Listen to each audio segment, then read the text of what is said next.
Hello, in this video we're going to learn how to write off a bad debt using QuickBooks. So for this tutorial I'm using a sample manufacturing bike company file that has the data we need to write off a bad debt. So when a company is ready to write off a bad debt, as we learned in our theory portion, the company has typically done everything that they can do at that point to try to get the customer to pay that account.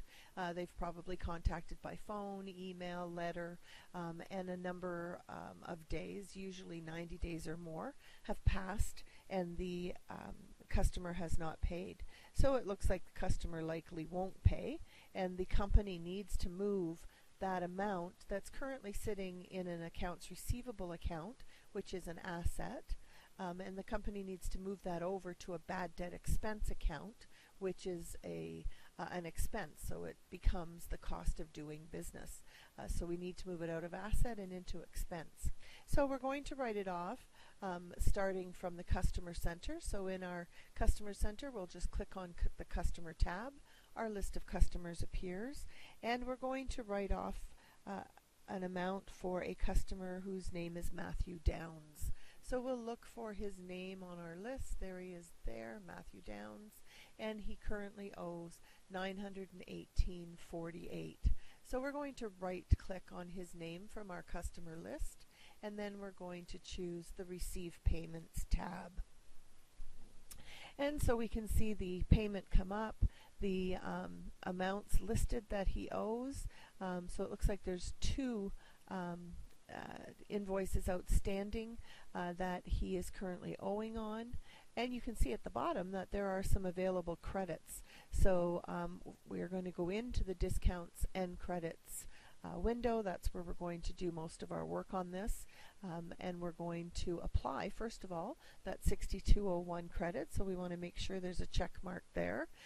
So it could be that he came in earlier and paid $62.01 toward this total invoice, and you can see that the balance due right now is $839.73. So we're going to click on the Discount tab, and we're going to discount his account by that full amount, $839.73.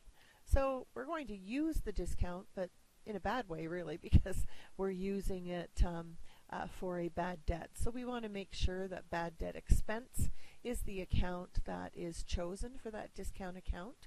We don't use the discount class. Some companies do, so we won't bother with that right now, but we're just going to click Done. So we've applied the $839.73 as a discount. He had a credit of $62.01. So now when we click Done, I'm just going to click Save anyway because we're not using class. You'll see on our customer payment screen that the amount owing now is zero, that there was an $839.73 discount, and then there was a credit. I'll just widen this a bit so you can see it. There was a credit of $62.01 that has been applied to this account. In the memo section at the bottom, I'm just going to type writing off bad debt. So we have that as a record on this particular payment screen. So when everything is done and we've checked our dates and our amounts, we just click Save and Close, and then that's all there is to writing off a bad debt in QuickBooks.